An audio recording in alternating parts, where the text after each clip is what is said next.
ธุโนพันเตภิกขุสังโฆอิทัง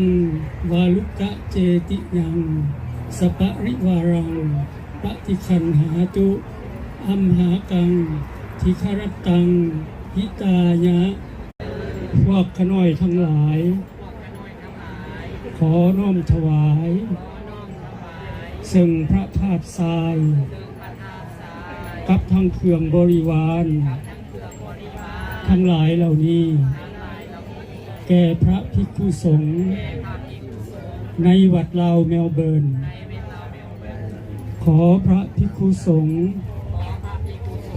จงรับซึ่งพระธาตุทรายสนามกับมีบอลตั้งไว้ให้เอาเป็นญาติโยมในมาปักประทัดมาปักเจดีย์ทรายเนาะ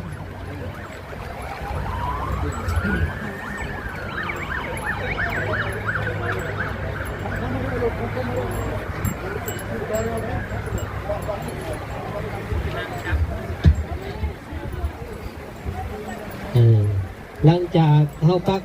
ประทัดทรายแล้วเนาะให้นั่งสังขารทั้งเจ็ดนี่ก็ไปทางนาซิมเนาะทางทรงแดนละกาเขาก็สิได้พดทรงพระเนาะนิมนต์พระอาจารย์เป็นนางอยู่ทางนุ่นลุงมงไปเตรียมตั้งพระอาจารย์มานิมนต์พระอาจารย์ไปทางนาเนาะ